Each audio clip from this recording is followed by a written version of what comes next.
Fatima Saya disparaît en pleine journée dans des conditions aussi inquiétantes que mystérieuses. Dans ce genre de drame, les proches généralement se soutiennent face à l'épreuve. Mais ici, la douleur a laissé place au doute. Et malgré les éléments de l'enquête, une partie de la famille préfère rester dans le déni plutôt que d'accepter l'impensable. On se retrouve juste après ça.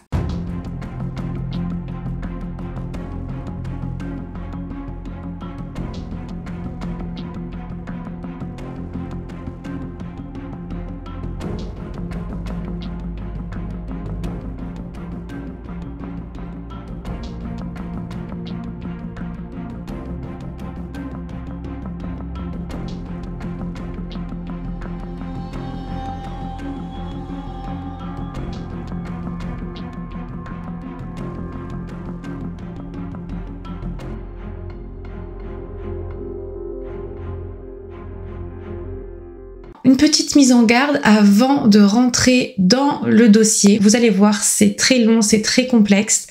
Et il va y avoir beaucoup d'éléments qui vont vous interpeller. Rappelez-vous qu'il s'agit ici d'un drame humain. Ça s'est réellement passé. Derrière tout ça, il y a une souffrance énorme des familles, des proches qui ont été détruits par cette histoire. Donc je vous demanderai s'il vous plaît dans les commentaires de rester très respectueux. Vous savez très bien que si de toute façon ce n'est pas le cas, mes modérateurs et moi-même, nous enlèverons les commentaires et des fois nous pourrons aller jusqu'au bannissement de l'utilisateur. Ceci étant dit, on peut commencer la vidéo.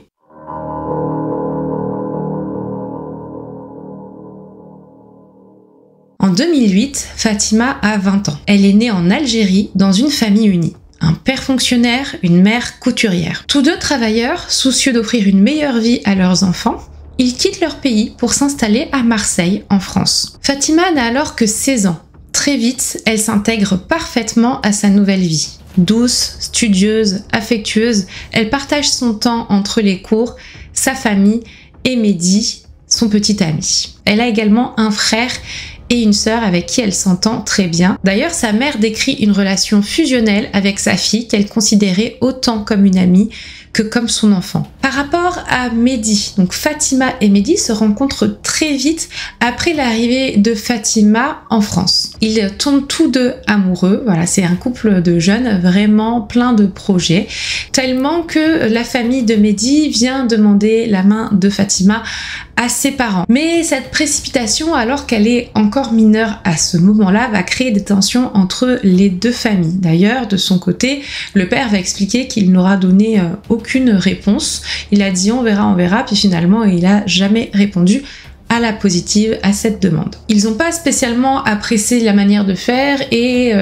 l'idée du mariage arrangé. Eux préfèrent parler par rapport à Mehdi d'un simple copain, d'une amourette de jeunesse, là où les jeunes se considèrent réellement comme fiancés. Leurs amis aux jeunes en commun vont être formels et catégoriques. C'était un couple très uni, très soudé, fusionnel, avec des projets qui s'aimaient énormément. Un couple heureux. On arrive le jour des faits, soit le 7 mai 2008. Fatima, comme à son habitude, va quitter le domicile familial à 7h30. C'est dans le quartier du Panier à Marseille. Elle va se rendre à son lycée professionnel où elle prépare un BEP carrière sanitaire et sociale. Quelques jours plus tôt, le 29 avril 2008, elle avait posté une annonce de babysitting pour se faire un peu d'argent de poche. On pouvait lire « Bonjour, titulaire d'un BEP CSS et d'une longue expérience avec des enfants de tout âge, je vous propose mes services jour et nuit sur Marseille.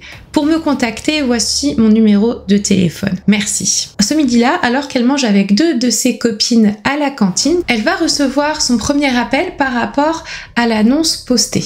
À l'autre bout du fil, un homme recherche une babysitter pour ses deux petites filles. Fatima va noter son numéro sur un papier. Le rendez-vous est fixé à 15h15 à la station de métro Malpasset le même jour. L'homme précise que c'est son ex-femme ou sa femme, les versions divergent, qui viendra la chercher au volant d'une Golf grise devant une école primaire. Elle raccroche. À ce moment-là, Fatima est heureuse. Elle va enfin se faire un petit peu d'argent et être peut-être un peu plus à l'aise pour ses sorties. Elle va donc accepter cette proposition de travail avec plaisir, mais ces deux copines sont un peu inquiètes, fais attention à toi, donne-nous les informations, on va noter le numéro de téléphone, on va tout noter pour être sûr, voilà, qu'on sache où tu es et à qui tu as affaire. Donc, ces copines avaient ces informations-là. Fatima est attendue chez elle, comme à son habitude.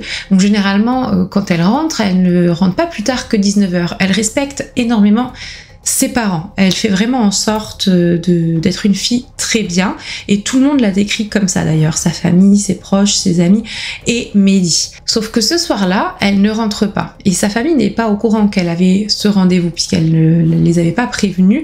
Ça s'est fait un petit peu dans la foulée. Donc évidemment, c'est très inquiétant.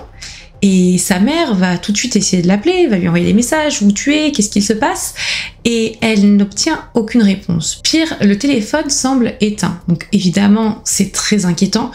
Et le père de Fatima va aller un peu dans toutes les rues de Marseille, va courir un petit peu sans but précis, c'était comme chercher une aiguille dans une botte de foin. Il va appeler aussi les hôpitaux, il va appeler tout le monde pour savoir où sa fille a pu aller, où elle a été aperçue. Et épuisé à la fin de la journée, dans la nuit plutôt, vers 2-3 heures du matin, il va rentrer chez lui bredouille. C'est très inquiétant parce qu'elle prévient toujours sa famille habituellement.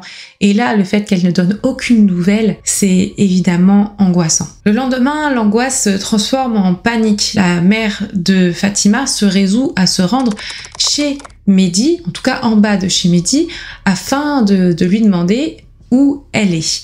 Et elle va tambouriner à la porte, personne ne répond, elle va l'appeler du bas de l'immeuble et il va se montrer au balcon, elle va lui dire qu'est-ce que tu as fait de ma fille, où est-elle? Donc directement elle va être un peu dans l'agressivité et dans l'accusation. À ce moment-là, Mehdi va dire qu'il ne sait pas où elle est, mais il va lui expliquer un petit peu l'emploi du temps de la veille, en tout cas l'emploi du temps qu'il connaît de Fatima. Parce qu'en effet, Fatima, la veille, après avoir eu cet appel, a donné rendez-vous à Mehdi à une station de métro. Donc j'ai plus le nom de la station, je vous le mets ici, il me semble que c'est Corbière, si je ne me trompe pas, afin de se rendre tous deux au rendez-vous de 15h15 à Malpasset. Comme elle voulait y être un peu plus tôt, il était environ 15h, 15h05 quand ils y arrivent. Et à ce moment-là, il explique ne pas l'avoir accompagnée jusqu'au bout, de l'avoir accompagné en haut des escalators, des escaliers, et d'être reparti, d'avoir fait demi-tour derrière. Mais ce qui est vraiment inquiétant, c'est ce qu'il va expliquer derrière.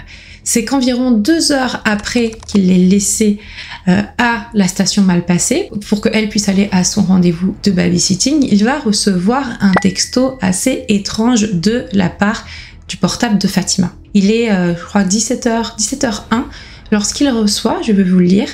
J'ai rencontré une ancienne copine, je passe le week-end avec elle, bébé. C'est un message qui ne lui ressemble pas. Fatima n'abrégeait jamais week-end en WE. Et surtout, jamais elle n'aurait disparu sans prévenir ses parents. Pour Mehdi, c'est clair, ce texto n'a pas été écrit par elle. Puis, de toute façon, c'est pas du tout le genre de fille à faire ce genre de choses, de rencontrer une copine, de partir le week-end sans aucune affaire, sans prévenir ses parents. Elle le savait très bien qu'ils allaient être très inquiets si elle ne donnait aucune nouvelle. C'est vrai que c'est très étrange, surtout que ça vient juste après ce rendez-vous pour le babysitting. On fait tout de suite le lien entre la personne qui l'a appelé et sa disparition. En tout cas, Mehdi fait tout de suite ce lien. Ce qu'il va faire, lui, c'est qu'il va essayer de lui envoyer des SMS, de l'appeler, aucune réponse, et il semble qu'après ce message, elle ait éteint son portable. Dans sa tête, il se dit qu'il espère qu'elle soit retournée chez ses parents le soir même, mais il s'inquiète, donc le soir, il va faire quelques recherches dans la ville et surtout, il va refaire le trajet jusqu'à la station Malpasset située sur la ligne 1 et demander un petit peu aux passants s'ils savent quelque chose, s'ils l'ont vu. Malheureusement, toutes ces recherches vont rester vaines. Il faut savoir que du coup, le soir de la disparition, on a d'un côté le père de Fatima qui va la chercher partout en ville et de l'autre côté, on a aussi Mehdi qui va la chercher à la station Malpasset, tout ça. Mais j'ai l'impression, en tout cas c'est dit nulle part, que ce soir-là, ils ne se sont pas appelés et qu'il a fallu attendre le lendemain, quand la mère est allée chez Mehdi, pour voir que en fait, elle n'était ni chez sa famille, donc ni chez elle, ni chez son fiancé. Et c'est vrai que c'est assez étrange, mais j'ai l'impression qu'il y avait vraiment un froid entre Mehdi et la famille de Fatima et vice-versa. Ils n'en ont pas parlé autant publiquement, mais j'ai l'impression qu'en fait, c'était vraiment en dernier recours qu'ils se contactaient.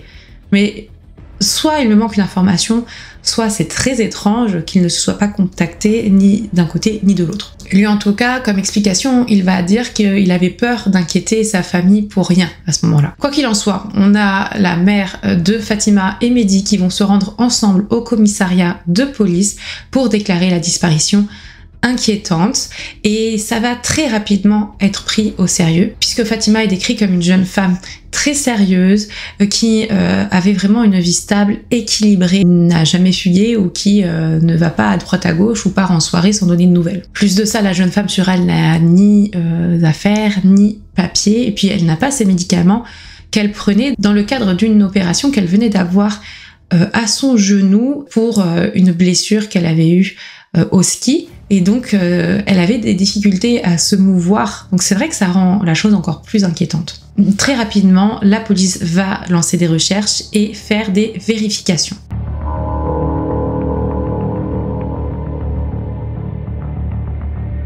Ils vont éplucher les données téléphoniques de Fatima. Résultat, on sait qu'à 15h09, Fatima donc borne bien à la station Malpasset et elle appelle Mehdi, qu'elle vient de quitter. Donc Mehdi, lui, était sur le chemin de retour et apparemment, il s'appelle. Ensuite, on fait un bond de presque 2 heures dans le temps, donc entre 16h54 et 17h01, son téléphone va borner dans le 4e arrondissement de Marseille. Elle va recevoir à ce moment-là 5 SMS et elle, de son côté, en envoie un seul. Le fameux à 17h01, vous savez, le message à Mehdi, celui où elle dit partir pour le week-end. Et enfin, à 17h05, on voit qu'elle est toujours dans le même secteur, à côté du jardin zoologique, et on voit que son téléphone appelle un centre technique automobile pendant seulement 2 secondes. Donc un appel très étrange puisque Fatima n'a pas de voiture. Et enfin, à 18h42, son portable cesse toute activité. À partir de là, plus aucun signal et les appels basculent directement sur son répondeur. Évidemment, les enquêteurs vont s'intéresser tout de suite au numéro de téléphone qu'il avait contacté pour le babysitting, numéro de téléphone qu'on retrouve aussi sur le papier qu'elle avait écrit pour ses copines qui ont pu apporter des informations sur la nature de ce rendez-vous. Donc il correspond, ce numéro, malheureusement, à une cabine téléphonique du centre-ville, donc, qui, en plus de ça, a été à ce moment-là, pour cet appel, alimentée par une carte prépayée, donc impossible à tracer. Et c'est donc une preuve supplémentaire qui vient appuyer une hypothèse qui se dessine et qui fait vraiment froid dans le dos, l'hypothèse d'un guet-apens soigneusement préparé. Évidemment, face à ce mystère, les regards se tournent tout d'abord sur Mehdi. C'est la dernière personne à avoir vu Fatima, en plus c'est son fiancé, donc tout de suite on se dit il y a possibilité qu'elle ait disparu à cause de lui et puis qu'il nous raconte du pipeau. Et les parents tout de suite évidemment se posent la question, tu dis que tu l'as accompagné mais pas jusqu'au bout alors que ça ne correspond pas du tout à ton profil, toi qui es protecteur, pourquoi est-ce que tu es redescendu et tu n'as pas accompagné Fatima pour aller voir avec qui elle avait rendez-vous ou au moins jeter un coup d'œil sur son rendez-vous. Et lui va donner une réponse, en effet, où il était habillé en survêtement et apparemment il ne voulait pas donner mauvaise impression au peut-être futur employeur de Fatima, donc il a rebroussé chemin en disant au revoir à Fatima. Également, ce qui les interpelle, c'est pourquoi n'a-t-il pas tout de suite averti la famille après avoir reçu ce fameux SMS très suspect. Évidemment, la brigade criminelle qui a repris le dossier va bien enquêter sur lui, va le mettre sous écoute, va faire des filatures, va le suivre un peu partout. D'ailleurs, son emploi du temps est vérifié heure par heure, presque minute par minute. Et très vite, les policiers vont constater que tout concorde. Déjà, ils voient que les cartes de bus de Fatima et de Mehdi qui se sont rejoints à un même métro et ont pris le métro ensemble. Et là, ça a été montré par, vous savez, le bip fait à travers leurs 2 abonnements de métro de transport marseillais RTM. Ensuite, on les aperçoit sur les caméras du métro. On voit bien Fatima et Mehdi main dans la main à la station Malpasset, à l'heure indiquée par Mehdi, vers 15h, 15h05, et on les voit aussi se séparant au niveau des escaliers. Donc comme il avait indiqué, c'est la dernière image connue de la jeune femme. Mehdi, lui, ensuite est filmé seul reprenant le métro dans le sens inverse. Son téléphone borne ensuite près d'une clinique où il rend visite à sa mère hospitalisée et les enquêteurs retrouvent aussi sa trace sur place. Ses amis, en plus de ça, les amis de Mehdi et de Fatima, confirment qu'il a été vraiment un moteur pour la retrouver. Il a fait des recherches de partout. Il les a sollicités pour faire des recherches dans Marseille, mais également pour faire des rassemblements, des marches blanches et interpeller les médias locaux et même nationaux. Il a imprimé et distribué pas mal d'avis de disparition avec son numéro de téléphone dessus. Et aussi, ses amis peuvent attester que le couple était fusionnel et que ça faisait 5 ans qu'ils étaient ensemble. De son côté, Mehdi va évidemment indiquer sans vouloir avoir cette culpabilité de ne pas l'avoir accompagnée jusqu'au bout ou même essayer de voir qui avait rendez-vous avec elle. Mais de toute façon, ce qui est fait est fait. Maintenant, il faut la retrouver. Ce qui est sûr, en tout cas, c'est qu'aux yeux des enquêteurs, avec toutes les vérifications qui ont été réalisées, Mehdi est innocent. Mais pour les parents de Fatima, les doutes persistent. Ils s'accrochent à chaque détail qui les trouble. Et je peux le comprendre, effectivement, puisque il y a ce fameux demi-tour qui est réalisé à la station, il y a effectivement ce fameux SMS reçu, le fait qu'ils ne les tiennent pas au courant, et surtout le fait qu'on lui envoie ce SMS qu'à lui et pas aux parents, alors qu'elle habite chez ses parents, et aussi son attitude jugée trop en retrait vis-à-vis de la famille lorsqu'il organisait des événements ou des rassemblements. Apparemment, il tenait pas vraiment la famille au courant, il a mis que son numéro de téléphone sur les avis de disparition, pas ceux des parents. Donc, vous voyez qu'il y avait quand même une scission à ce moment-là et eux ne l'ont pas compris. En tout cas, officiellement, Mehdi disparaît de la liste des suspects. Alors que pour les parents de Fatima, c'est loin d'être le cas. Dans leur tête, ils se disent, mais est-ce qu'il n'aurait pas livré notre fille à quelqu'un? Est-ce qu'il n'aurait pas tout manigancé à travers justement cette annonce qu'il aurait forcé à faire? Peut-être qu'il l'aurait forcé ou en tout cas poussé à écrire cette annonce et que derrière il aurait organisé un appel et un enlèvement. L'explication de cet enlèvement aurait pu être le fait que la famille n'ait pas accepté qu'il se marie et peut-être que c'était pour pouvoir l'enlever, la garder dans un endroit et derrière pouvoir se marier avec elle. Bon. En tout cas, c'est comme ça qu'ils voient la chose. Et donc, c'est aussi pour ça qu'ils vont porter plainte plusieurs fois contre lui. Ça ne donnera à chaque fois rien. D'ailleurs, selon les propos de Maître Alary, qui est l'avocat de Mehdi, la juge d'instruction va convoquer les parents de Mehdi à plusieurs reprises pour leur dire d'arrêter de s'acharner sur lui. En tout cas, tout le monde, à part eux, est d'accord, ce n'est pas Mehdi le coupable. Mais pourquoi les parents refusent apparemment l'évidence? J'apporterai une réponse à la fin de cette vidéo. Mais pour le moment, continuons sur l'enquête. La brigade criminelle n'a pas ménagé ses efforts. Il y a eu des enquêtes qui sont faites au niveau des transports, donc Air France, SNCF, ils ont appelé les hôpitaux, les morgues, donc évidemment des équipes de chiens renifleurs qui ont été déployées sur le terrain. Il y a eu des recherches au niveau de l'Algérie, même au niveau des réservoirs d'eau souterrains. Rien ne ressort de cette très grosse mobilisation policière. Lui, Mehdi, je vous expliquais qu'il essaye de faire bouger les choses au niveau des médias notamment.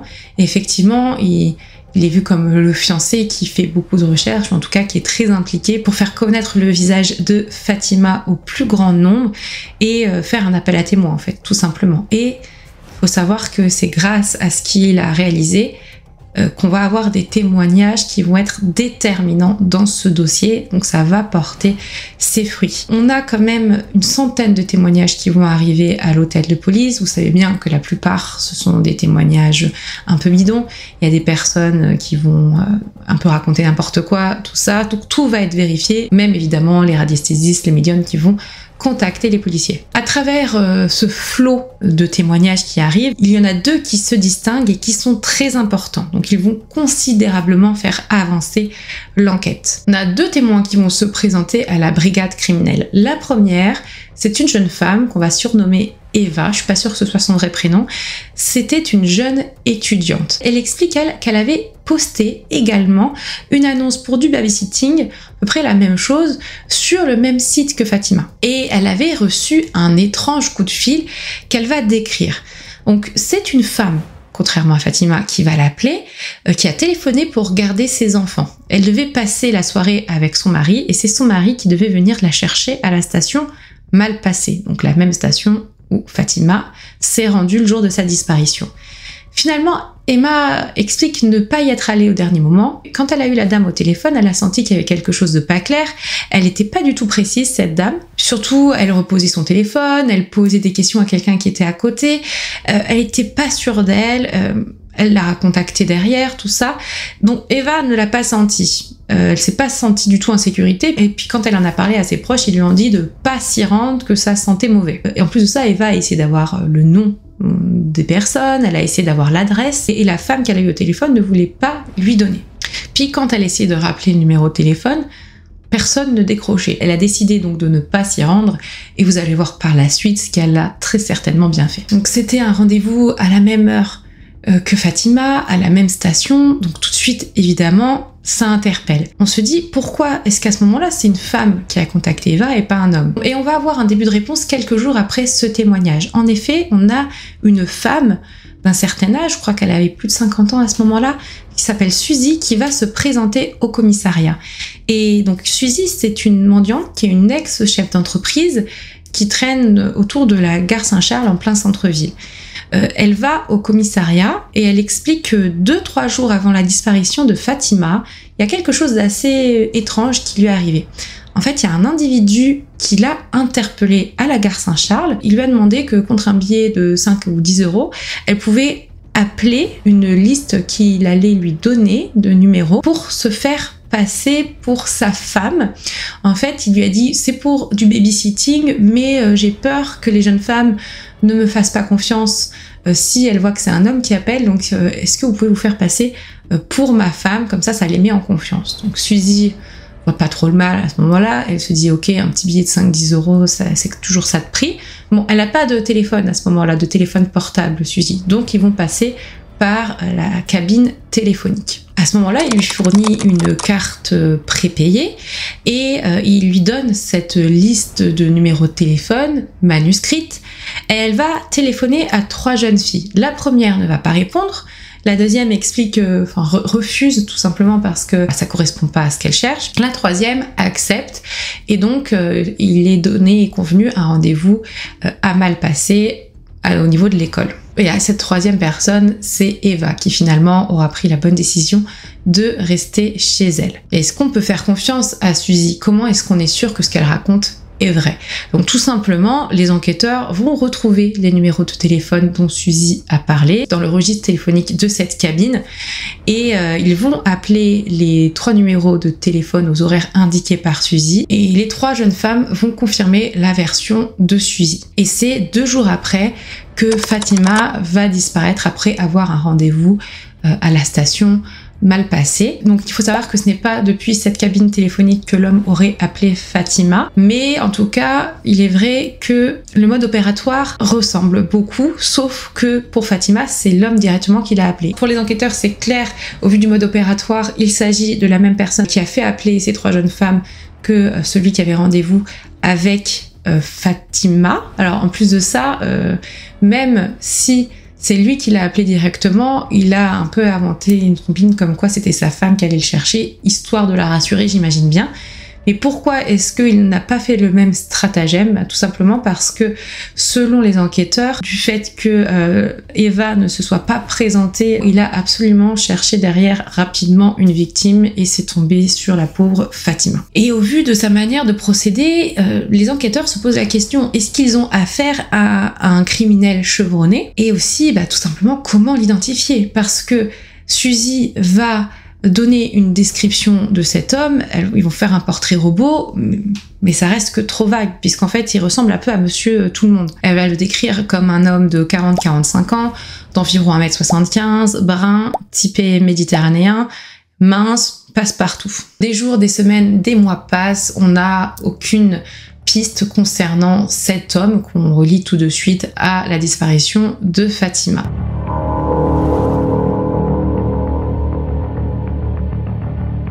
Il y a un moment où il va y avoir 3 disparitions d'un coup et c'est là que ça va un peu réactiver les recherches pour la disparition de Fatima.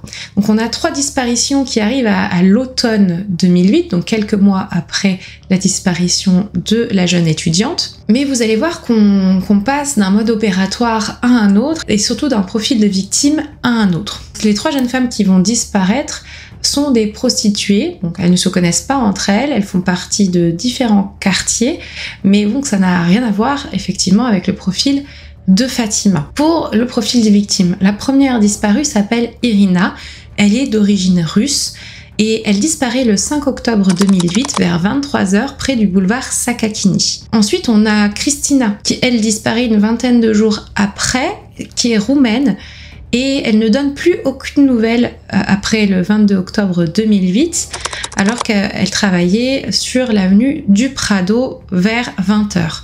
Enfin, la dernière de la série, c'est une Algérienne qui s'appelle Zineb, qui elle disparaît sur la Canebière le 7 novembre 2008. Et quelques jours après la dernière disparition, on est le 11 novembre 2008 et il y a un témoignage qui va bouleverser cette affaire, en tout cas qui va peut-être amener à la résolution rapide de ce dossier, en tout cas qui va y contribuer.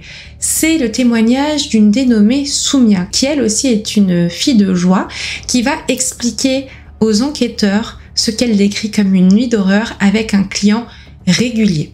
Donc c'est un homme quadragénaire qu'elle rencontre sur le boulevard Sakakini. Donc il a l'habitude de faire un petit coucou aux filles qui travaillent ici.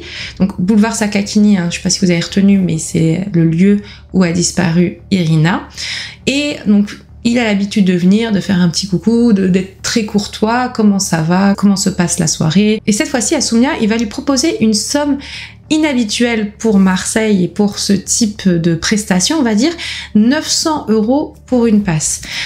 C'est à une condition, c'est que ça ne se fasse pas dans sa voiture parce qu'il trouve que c'est trop dégradant pour elle et que ça ne se fasse pas à l'hôtel puisqu'il explique qu'il n'aime pas dormir dans des lits où les gens ont déjà dormi, mais il aimerait que ça se fasse chez lui. Donc elle, tout de suite, elle est attirée par la somme. 900 € c'est quand même énorme et elle va accepter. Rapidement, lors du trajet en voiture qu'ils vont réaliser ensemble, il y a quand même quelques petites choses qui lui mettent la puce à l'oreille. Il est très gentil pendant ce trajet, mais il va l'empêcher d'utiliser son téléphone. Elle voulait prévenir sa sœur qu'elle allait avoir un peu de retard, qu'elle allait rentrer un peu plus tard. Lui, il va l'empêcher de le faire parce que, soi-disant, la lumière du téléphone l'embêtait lorsqu'il conduisait. Aussi, elle remarque qu'il utilise quand même pas mal de détours, comme s'il voulait un peu la semer pour brouiller un peu les pistes. Il va lui parler pendant ce trajet, il va lui dire qu'il habite au quartier La Rose, qui est sur la ligne 1, que je vous mets ici en photo, et il va finir donc par l'emmener dans une maison qu'il présente comme appartenant à sa sœur. Soumia en garde une description précise. Elle va expliquer qu'il y avait un petit jardin, un portillon, des escaliers, des jouets aussi d'enfants, une table, une chaise, une moto miniature. Et enfin, lorsqu'il rentre, il est vide de meubles, mais il y a comme quelque chose d'assez glauque, un matelas posé à même le sol. Il y a aussi une serviette et des traces de sang séché. Et lorsqu'il va fermer la porte, il va avoir son attitude qui va changer brusquement. Il devient violent, autoritaire, il lui impose des règles, il va plonger certaines parties de la maison dans le noir, il va la tirer par les cheveux, il va lui dire des choses quand même très menaçantes.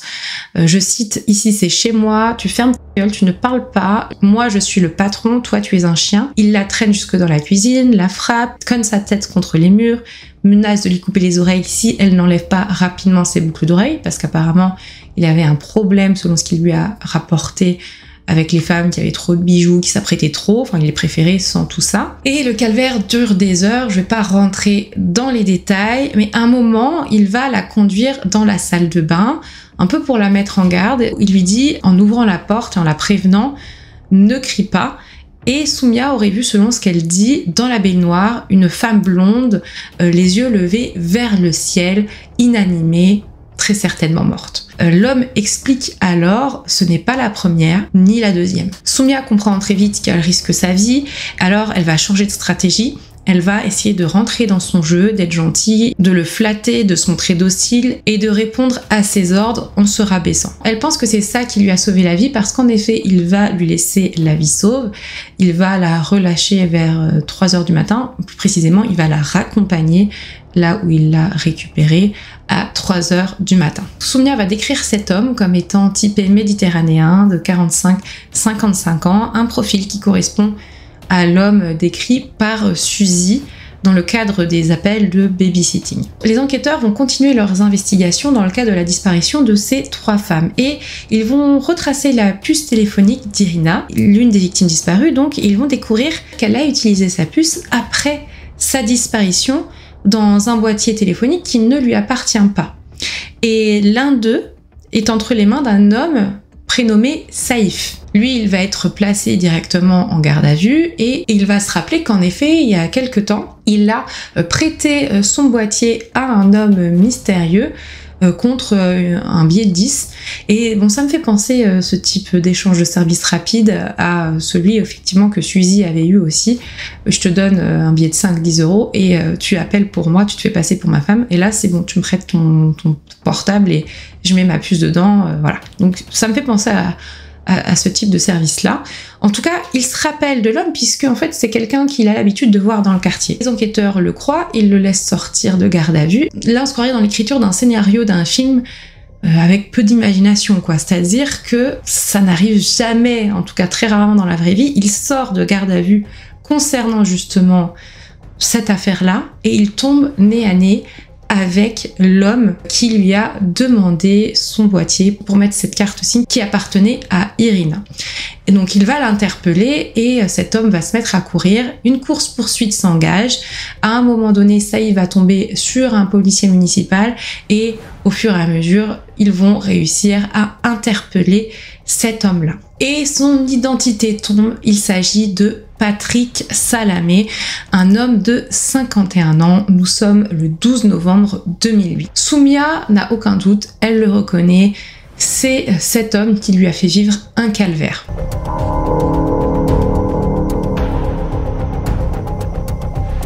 Qui est Patrick Salamé? Patrick Salamé est un quinquagénaire discret, marié, père de 2 enfants, mais derrière cette façade banale se cache un passé effrayant. En 93, ex-braqueur, il avait déjà été condamné à 20 ans de prison pour une série d'enlèvements, de séquestrations et de tortures. C'est un ancien chef de chantier dans le bâtiment, spécialisé dans le béton, et il est aussi peintre amateur. On va dire qu'après sa sortie de prison, il a commencé à faire des peintures qu'il vendait des fois assez cher pour des personnes qui aimaient la peinture faite par des anciens prisonniers.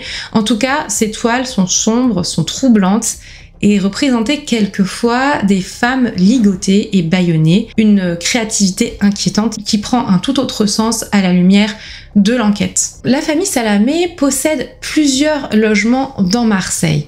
Il faut savoir que 48 heures après l'interpellation de Salamé, la police perquisitionne une garçonnière du appartement situé à 2 km de sa résidence principale. C'est le lieu que Soumya avait décrit, elle l'avait décrit parfaitement et ça correspond tout à fait à ce qu'elle avait dit aux enquêteurs. Et ce qu'ils trouvent sur place va leur glacer le sang. Donc déjà, ils vont trouver le fameux matelas posé à même le sol, des bijoux appartenant à Irina, un bracelet orné d'une main de Fatma que Zineb ne quittait jamais, donc la 3e disparue, ainsi que sa culotte. Dans la baignoire, aucun cadavre, mais on a quand même de nombreuses traces biologiques qui ont été relevées dans le logement et les analyses sont sans appel. On retrouve l'ADN d'Irina, mais aussi celui de Zineb mélangé à celui de Patrick Salamé sur la culotte de Zineb et sur un emballage de préservatif. Et ce n'est pas tout, la pièce contient un véritable arsenal. On a une bouteille d'acide potentiellement pour enlever les traces, des pinces, un taser, des cordelettes, des gants en latex, un diable et même une potence fixée au centre de la pièce. Ça n'a aucun sens à cet endroit-là. Cet endroit, seul Patrick Salamé en possédait les clés, donc c'est un peu sans appel, hein, puis surtout les traces ADN mélangées, ça aussi c'est sans appel. En plus de ça, sont saisies chez lui 2 lignes téléphoniques lui appartenant, mais également plusieurs cartes téléphoniques prépayées, alors qu'en plus, il possède aussi un téléphone portable. Donc c'est vrai que c'est beaucoup pour un seul homme. Il est confronté à toutes ces preuves et pourtant Patrick Salamé va nier. Mais il est quand même, face à ces découvertes, mis en examen pour enlèvement, séquestration et violence ayant entraîné la mort, au départ seulement d'Irina et Zineb, puis placé en détention provisoire. Au départ, il n'y a que des traces ADN de Irina et Zineb. Mais quelques semaines plus tard, il va y avoir une nouvelle expertise qui tombe et une trace de sang qui est retrouvée dans la garçonnière correspond à l'ADN de Christina, la troisième des péripatéticiennes disparues. Et donc Salamé, à ce moment-là, est mis en examen pour un troisième crime. Bon, finalement, face aux preuves, face aux enquêteurs, il est obligé d'admettre qu'il les a évidemment vus, qu'il les a ramenés chez lui, mais il n'y est pour rien dans leur disparition. Petite remarque personnelle, c'est vrai que c'est le dernier à les avoir vues, elles sont passées chez lui, les trois ont disparu, mais il n'a rien à voir. Puis elle serait partie de chez lui en laissant des bijoux, des culottes, mais il n'a rien à voir aussi. Bon, c'est quand même assez étrange, surtout c'est très inquiétant par rapport à ce qu'a rapporté Soumia, qui, elle, a eu la chance de s'en sortir. Mais voilà, écoutez, au départ, il se défend comme il peut. En plus de ça, il va les décrire comme étant des femmes fabuleuses, allant jusqu'à dire que Zineb aurait pu être la femme de sa vie. Il y a eu des fouilles qui ont été réalisées partout sous la maison, dans les propriétés des Salamé, également dans les canaux non loin des propriétés, mais les corps ne seront jamais retrouvés. Et on peut se poser aussi la question, qu'en est-il du cadavre qui aurait été aperçu par Soumia dans cette baignoire, la femme blonde? Parce qu'on pourrait penser à Irina tout de suite, sauf qu'en fait, les faits que rapporte Soumia se sont passés avant la disparition des trois femmes. Ça voudrait dire que elle aurait subi le même supplice que Soumia et les trois autres femmes. Il y a donc une cinquième femme non identifiée, potentiellement péripatéticienne aussi, qui a disparu et qui est aujourd'hui très probablement morte. En tout cas, pour la justice, les charges sont écrasantes. Viol, enlèvement, séquestration, acte de torture, assassinat. Il y a les experts psychiatriques qui vont décrire chez lui une pathologie de la domination. Pas spécialement sexuelle, mais en fait le sexe est une arme pour arriver à la domination. Et c'est ça qu'il aimait, c'était voir les autres souffrir. Et ça fait écho à sa première condamnation concernant, vous savez, la série d'enlèvements, de séquestration et d'actes de torture. Ça fait froid dans le dos et on voit quand même un pattern qui se définit. Par rapport donc à la disparition de ces trois femmes et aux sévices subis par Soumia, en 2014, il est condamné à la réclusion criminelle à perpétuité, donc pour les crimes commis sur Irina Stignik, Christina Bahulea et Zineb Chebout, ainsi que pour le viol et la séquestration de Soumia. Une peine assortie d'une période de 22 ans de sûreté, et derrière, lui va faire évidemment appel. Mais donc, je vous raconte ça, mais quel est le lien entre cette histoire et la disparition de Fatima Saya?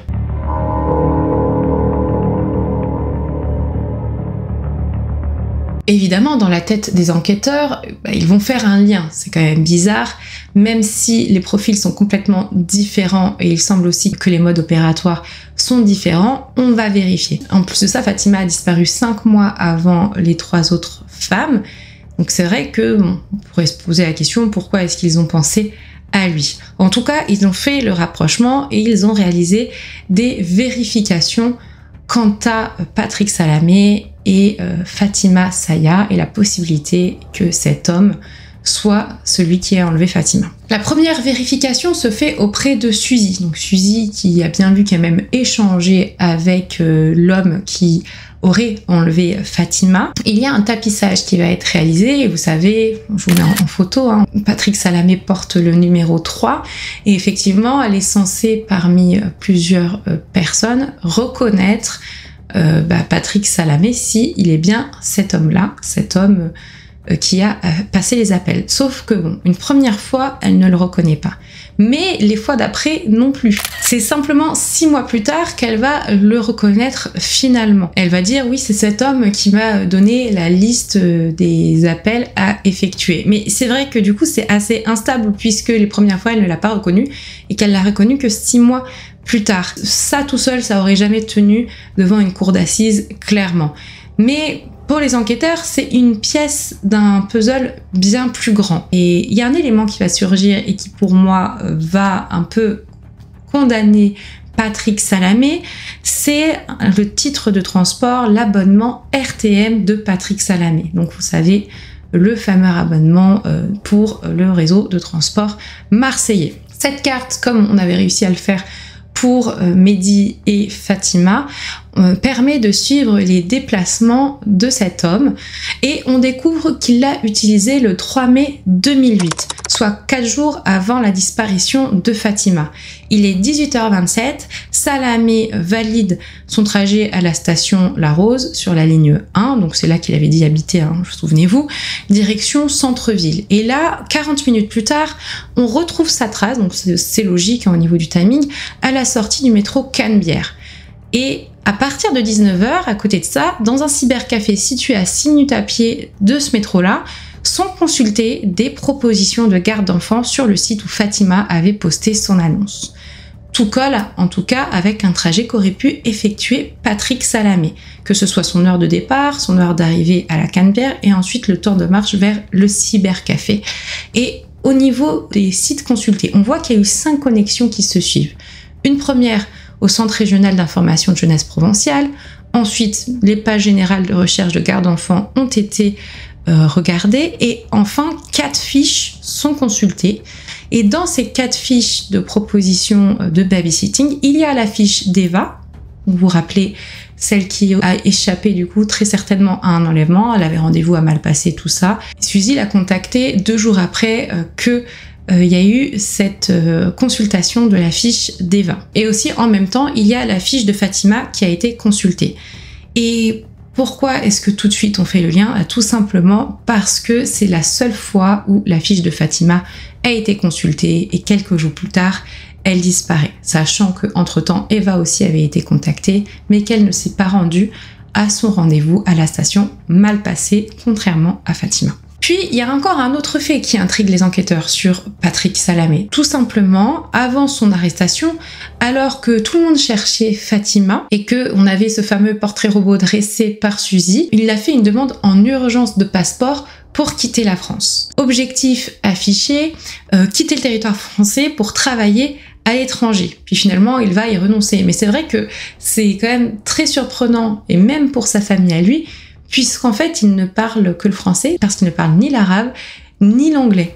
Donc c'est vrai que qu'est-ce qu'il aurait voulu faire comme travail si il ne parlait qu'une seule langue? Qu'est-ce qu'il aurait fait à l'étranger? Pour la police, les coïncidences sont trop nombreuses pour être ignorées, et la justice estime disposer d'un faisceau d'indices assez important et grave pour accuser Salamé d'avoir enlevé, séquestré et assassiner Fatima Saya. La défense, elle, va s'attacher à des zones d'ombre. L'avocat de Salamé souligne d'ailleurs un point assez important, c'est que la carte de transport RTM de Patrick Salamé a continué d'être utilisée après son arrestation. Donc ça veut dire qu'il n'était pas le seul à l'utiliser. Bon, ça reste quand même assez mince puisque tout ce qui est relié à cette carte est au cybercafé correspond quand même à des choses très troublantes concernant les babysitters dont Fatima, mais on peut aussi penser tout simplement que sa famille l'utilisait également. Un abonnement pouvait servir à plusieurs personnes de la même famille. En tout cas, selon les avocats de la défense, ce n'est pas une preuve formelle. Surtout, et ça, je trouve que c'est le plus important, c'est qu'il n'y a aucun élément qui relie Patrick Salamé à Fatima, concrètement, c'est-à-dire que dans la garçonnière, par exemple, appartenant à Salamé, on ne retrouve ni éléments ou affaires appartenant à la jeune étudiante disparue, et encore moins de traces biologiques ou d'ADN lui appartenant, contrairement aux 3 autres personnes disparues quelques mois plus tard. Donc on retrouve rien, pas d'ADN dans le siphon de la baignoire, pas d'ADN dans la voiture. C'est vrai que c'est étrange et c'est quand même une différence majeure avec les autres victimes. Les enquêteurs vont avancer une explication plutôt cohérente, c'est-à-dire qu'au moment de la disparition de Fatima, la garçonnière était habitée par une famille. Mais par contre, il y avait un autre logement appartenant au Salamé qui était libre une certaine maisonnette, mais malheureusement, entre-temps, dans cette maisonnette, il y a une famille qui a pris place. Alors je ne sais pas si c'est une famille à qui il louait ou des membres de la famille de Patrick Salamé. En tout cas, il y avait des travaux qui avaient été réalisés, notamment au niveau de la toiture et au niveau du carrelage, qui du coup ne laisse pas trop de chance de retrouver un potentiel ADN ou de potentielles affaires appartenant à Fatima. Pour l'accusation, les indices convergent. Pour la défense, il reste insuffisant. Dans ce dossier, chaque élément semble trouver son contrepoids et le doute continue de planer. Il faut pas croire, derrière les barreaux, Patrick Salamé ne reste pas inactif. Il va contacter un petit peu tout le monde, proche de près ou de loin, dans le dossier de la disparition de Fatima. Donc depuis sa cellule, il va multiplier les lettres à l'approche de son procès dans le cadre de sa défense, donc des courriers dans lesquels il insulte les témoins, il les traite de menteurs, il va jusqu'à menacer de rendre public des noms, des photos et des numéros de téléphone sur internet. Il écrit aussi directement à Mehdi, l'ex-fiancé de Fatima. Dans une lettre, il va qualifier la juge d'instruction de manipulatrice et de menteuse, et il lui dit de continuer de chercher la jeune femme car il n'est pas coupable. Mais par contre, d'un autre côté, il va écrire aussi aux parents de Fatima. Déjà, il va jouer sur leur corde sensible de leur religion, il va exploiter leurs doutes, leurs douleurs, et peu à peu, il parvient encore plus à semer le trouble, puisqu'il accuse directement Mehdi dans la disparition de leur fille. Donc en gros, il monte un peu tout le monde les uns contre les autres, et il manipule tout le monde à travers ses courriers. Effectivement, il va aussi y avoir Suzy qui va être contactée par Patrick Salamé, Suzy qui est le témoin clé, et à qui il va adresser un document de 21 pages où il exige une confrontation en face à face. Elle va toujours refuser cette confrontation par peur. Juste avant le procès, d'ailleurs, Salamé va rédiger lui-même un texte présenté comme ses confidences sur les affaires dont il est accusé. Et c'est vrai qu'en faisant des recherches, je suis tombée fortuitement sur ses écrits qu'il vend encore aujourd'hui, sous forme d'e-book. Sachant tout ça, c'est vrai que c'est quand même très étrange qu'aujourd'hui on puisse acheter ces documents que je trouve très mal placés, puis en plus de ça, je trouve que les premières deux couvertures sont de mauvais goût, enfin bref. Ça m'a un peu perturbée, je vais pas vous mentir. Selon ce que j'ai pu voir, ces écrits ne sont rien d'autre qu'une tentative de faire passer ses propres messages, de se poser en victime et de rallier les parents de Fatima à sa version des faits.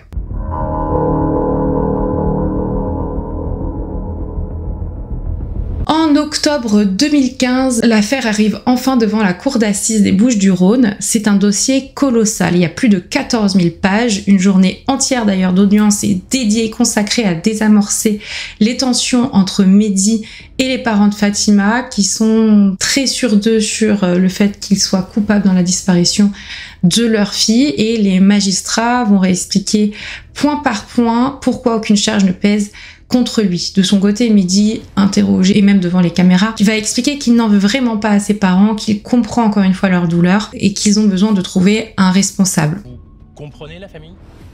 Je comprends complètement. C'est d'ailleurs la raison pour laquelle je leur reproche rien à ce jour. C'est que c'est vrai que pour moi c'est très dur de vivre avec ça, d'entendre leurs accusations. Mais je les comprends complètement et j'oublie pas que qu'ils ont perdu une fille. Et c'est vrai que dans tout ce qui est remis en question, je vous ai déjà expliqué tout ce qui a été remis en question par les parents sur l'attitude de Mehdi. Je vous fais un rapide rappel, c'est-à-dire que c'est vrai qu'il aurait pu l'accompagner jusqu'au bout, Fatima, mais qu'il ne l'a pas fait. Ça aurait pu en effet potentiellement, en tout cas selon ce que rapporte Mehdi, faire en sorte que la personne qui soit venue l'enlever se décourage s'il voyait qu'elle était accompagnée par un homme. Il y a le fameux SMS reçu, le fait qu'il n'ait pas contacté les parents le soir même. Mais bon, ça a été désamorcé en une première journée et après le procès a commencé. Mais le dossier, c'est vrai qu'il reste fragile parce qu'il n'y a pas de corps, pas d'aveu, aucune trace d'ADN de Fatima retrouvée nulle part qui relie Fatima à Salamé. Les seuls liens donc reposent sur le fameux faisceau d'indices, le trajet en métro quelques jours avant la disparition, la consultation des annonces de babysitting dans le cybercafé et surtout ce rendez-vous fixé à la station Malpasset avec une mise en scène identique à celle utilisée pour d'autres jeunes filles depuis une cabine téléphonique, même si c'était pas la même cabine téléphonique. Alors vraiment beaucoup de poids repose sur les épaules de la frêle Suzy qui, elle, vraiment a peur de venir. Elle a failli d'ailleurs ne pas venir au procès parce qu'elle avait peur tout simplement de Patrick Salamé qui lui aurait dit, d'ailleurs le jour où ils se sont rencontrés, je cite, « t'es pas une balance au moins ». Et il avait également menacé par courrier. Et finalement, elle va venir. Elle est tremblante, mais déterminée. Pour ce procès, ça va être la première fois qu'ils se retrouvent en face à face depuis 7 ans, donc depuis la disparition de Fatima Saya. Donc elle arrive dans la salle d'audience, elle parle et elle va dire qu'elle reconnaît en Patrick Salamé l'homme qui lui a demandé de faire ses appels au babysitter. Elle l'identifie formellement, elle s'exprime clairement, elle est droite dans ses baskets et elle convainc complètement l'assemblée et les jurés. À ce moment-là, le destin de Patrick Salamé semble scellé. D'ailleurs, quand elle a terminé, il va y avoir le frère de Fatima qui va laisser exploser sa colère en se jetant sur le box de l'accusé, comme s'il voyait vraiment en Patrick Salamé enfin le coupable qu'il semble être. Et pour les jurés, ce témoignage fait pencher la balance. Et effectivement, Patrick Salamé va être reconnu coupable de l'enlèvement, de la séquestration et de la mort de Fatima Saya. Il va être condamné à la réclusion criminelle à perpétuité avec une période de sûreté de 22 ans. Donc ça fait sa deuxième réclusion criminelle à perpétuité. Donc vous savez qu'à ce moment-là, on n'est pas comme aux États-Unis, les peines ne s'accumulent pas. C'est la plus grosse peine qui est retenue et ici, comme elles sont similaires, on va dire qu'il est condamné pour tous ses crimes à la réclusion criminelle à perpétuité avec les 22 ans de sûreté. Patrick Salamé, lui, va continuer à clamer son innocence. Et pour Mehdi, l'ex-fiancé de Fatima, ce procès a au moins apporté des réponses techniques. Il est désormais convaincu que Salamé est bien responsable, parce qu'au départ, il voulait quand même des preuves, et là, il les a eues. Alors, j'ai pas toutes les informations, mais c'est vrai que tout le monde a été convaincu de la culpabilité de Patrick Salamé.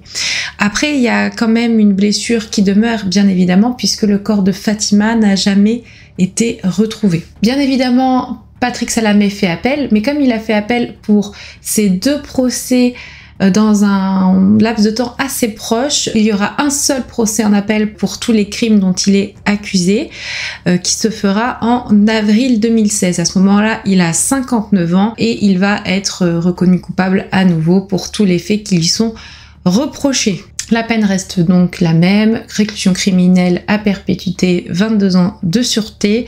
Il va essayer de se pourvoir en cassation, mais son pourvoi va être rejeté en 2017. Il va être reconnu coupable de tous les faits qui lui sont reprochés.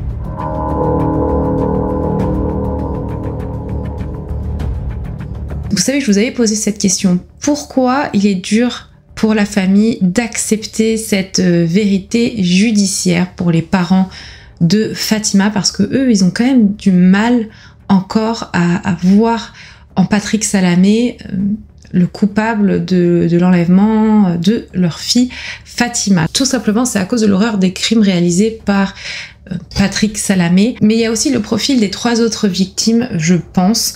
En effet, déjà, on parle de faits horribles, mais en plus de ça, en fait, je pense que le fait de voir à chaque fois mélanger le nom de Fatima à un profil de 3 femmes qui étaient dans la prostitution, ça doit être quand même très dur pour eux. Là, je trouve que effectivement, je pense en tout cas, ça vient appuyer une incohérence pour eux, parce qu'on parle bien de 3 prostituées à chaque fois et 2 Fatima, et c'est vrai qu'il y a quand même une grosse différence entre les profils. Et une question qu'on peut aussi se poser, c'est pourquoi ce changement de profil dans les victimes de Patrick Salamé, vu qu'aujourd'hui, il est juridiquement reconnu coupable de ces 4 disparitions et morts. C'est vrai que la question, elle se pose tout simplement.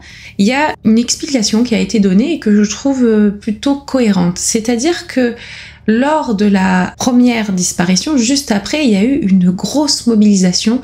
Fatima était quelqu'un de très entouré.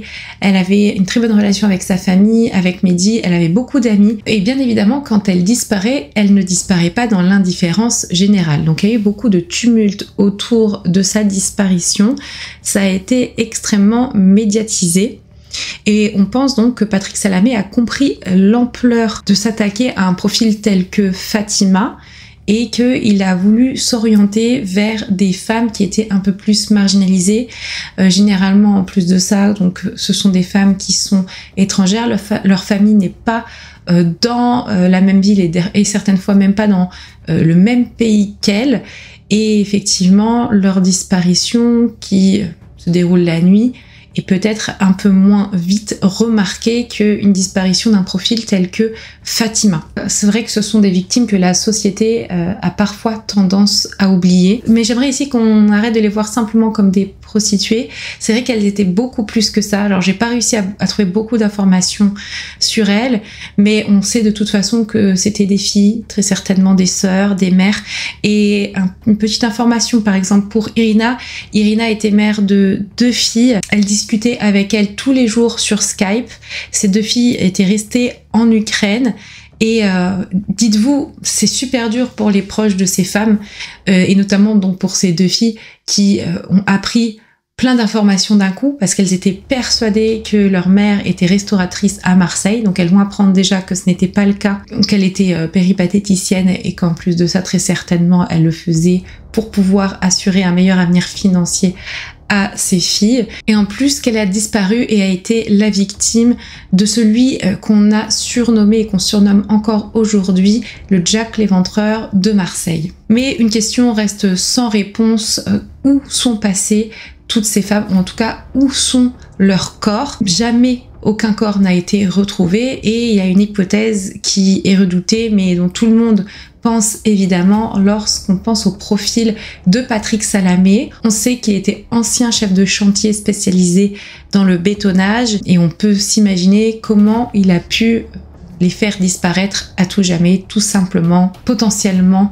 ensevelis dans le béton. Et c'est vrai qu'aujourd'hui, à part sur ces dires, ça serait très compliqué de les retrouver. Depuis la fin du procès, j'ai l'impression que les plaies ne se sont pas refermées. En tout cas, en 2017, ce n'était pas le cas pour la famille de Fatima. Il y a un reportage qui a été repartagé très récemment sur YouTube qui date de 2017.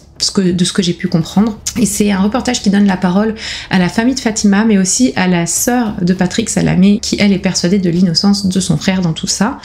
Et malgré la condamnation de Patrick Salamé, les parents de Fatima, de la jeune femme, conservent encore un doute. Enfin là c'est plus qu'un doute, hein. Clairement on voit que pour eux c'est Mehdi le coupable, en tout cas le suspect numéro 1. Dans ce reportage, c'est assez troublant puisqu'ils minimisent l'importance de la relation de leur fille avec Mehdi, et ils affirment que c'était un simple copain, que c'était pas un fiancé, qu'il était fiancé avec Lair, et ils se sont sentis assez exclus de la part de Mehdi par rapport notamment à toutes ces actions, actions de médiatisation, actions de marche. Et sur les avis de disparition, il n'avait mis Mehdi que son numéro de téléphone portable, ce qui avait pas mal choqué les parents, en se disant que eux ils étaient rien. Je vais vous mettre quelques extraits pour que vous compreniez l'état d'esprit en 2017 des parents. Dans ma tête, moi, c'est pas son fiancé, mais c'est un copain. Le copain, c'est reste le copain, mais le mari, c'est d'autres choses. Il y a des manifestations, ils préviennent même pas mes parents. Mes parents, ils sont les derniers à être informés, les derniers, mais vraiment les derniers, 1 heure à l'avance. Fatima, il n'y a pas de père, il n'y a pas de mère, il n'y a pas de soeur, il n'y a pas de frère, il n'y a rien du tout, que lui.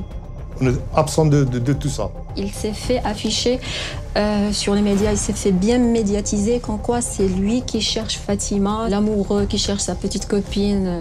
Lui, il s'en fiche pour nous. Lui, il cherche le public et la police. Il a même dit que ma fiancée. Quel droit il est fiancé?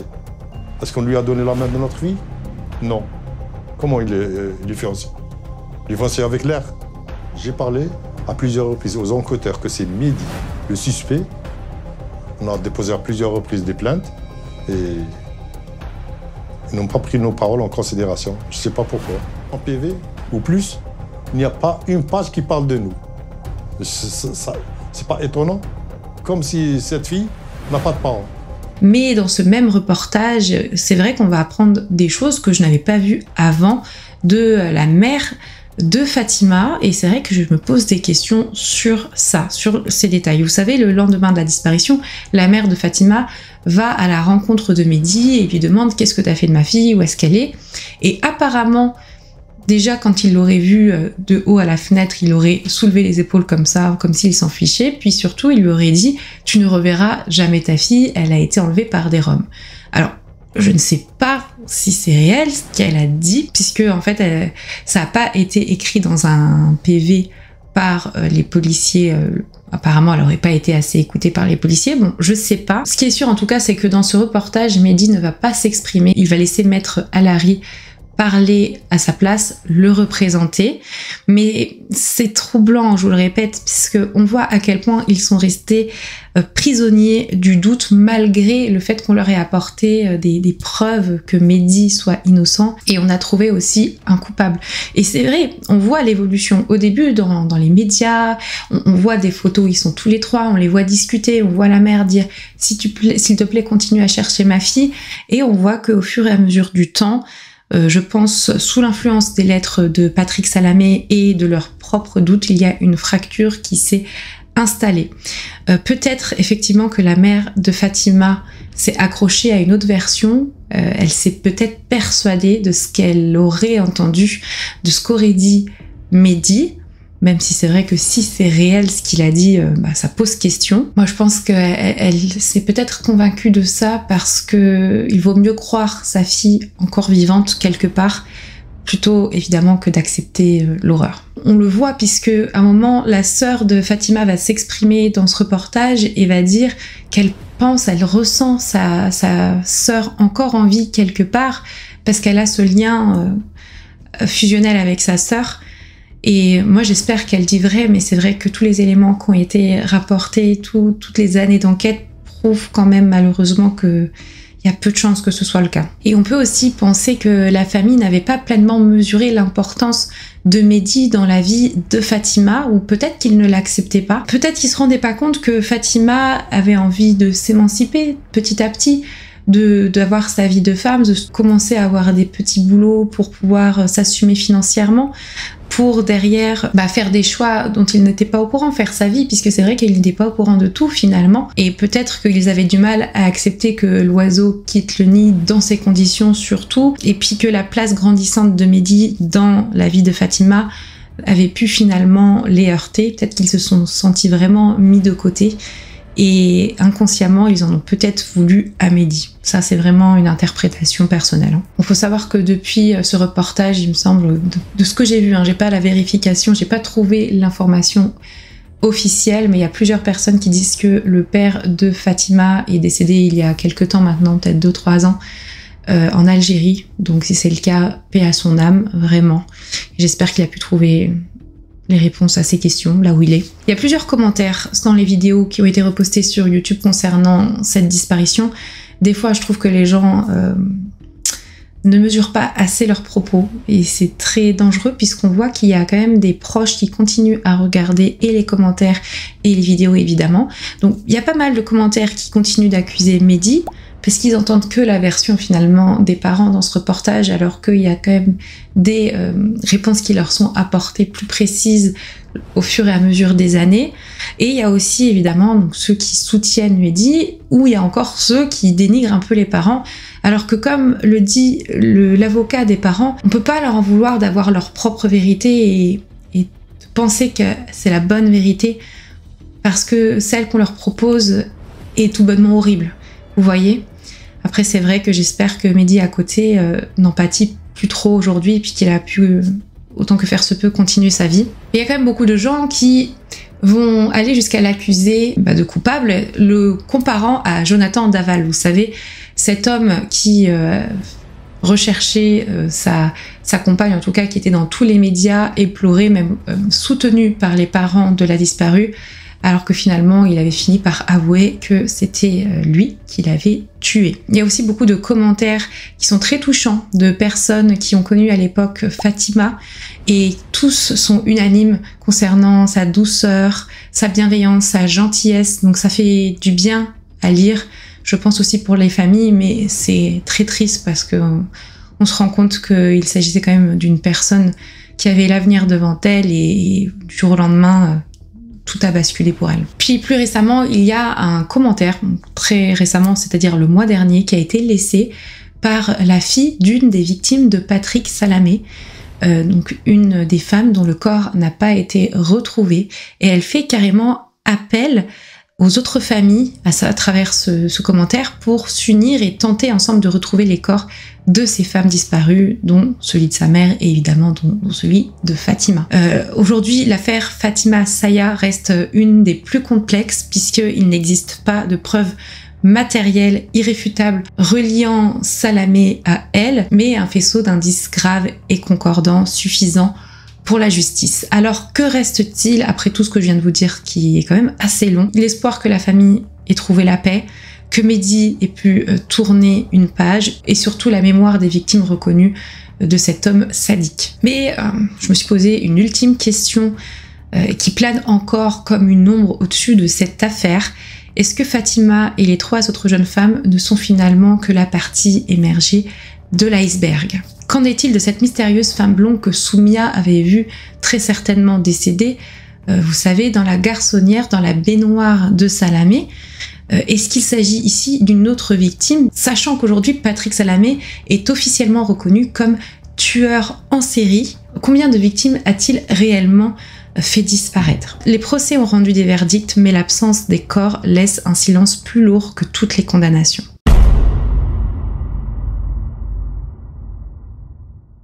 Je vous remercie d'avoir suivi cette très longue vidéo. Je m'attendais pas à ce qu'elle soit aussi longue. Quand je me suis lancée dans cette affaire, je pensais qu'il y avait vraiment très peu d'informations parce que il y a 2-3 personnes qui m'ont parlé de cette disparition que je découvre totalement en réalisant cette vidéo. Je suis totalement passée à côté.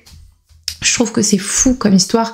C'est triste aussi. Ça a complètement détruit des familles. Je sais pas si je peux dire que j'espère qu'on retrouve les corps de ces pauvres femmes. Je suis même pas sûre que ça puisse être le cas un jour. Mais on sait jamais. Je pense que on a déjà montré que plus de 30 ans après, on a pu retrouver des corps. Donc j'espère que effectivement, les proches de ces femmes pourront avoir des réponses à leurs questions, pourront peut-être leur offrir des sépultures décentes. Et je vous remercie de rester respectueux dans les commentaires. Bon, c'est quand même quelque chose de très lourd, hein, je vais pas vous mentir. J'ai mis beaucoup de temps à faire cette vidéo, à récolter toutes les informations, à faire des doubles vérifications. Donc je vous remercierai d'être gentil dans les commentaires, d'être bienveillant. Laissez des commentaires constructifs s'il vous plaît. Dites-moi dans les commentaires d'ailleurs si vous connaissiez ce dossier. Également, si vous voulez me suivre un petit peu dans mes coulisses, n'hésitez pas à aller sur ma chaîne secondaire Les Coulisses de Marine B. Si vous préférez écouter mes reportages sous forme de podcast, j'ai mon podcast sur Spotify. Vous pouvez retrouver tous les liens de tous mes réseaux sociaux de toute façon en description de cette vidéo. Nous on se retrouve du coup la semaine prochaine pour une nouvelle vidéo. Et en attendant, prenez soin de vous et de vos proches.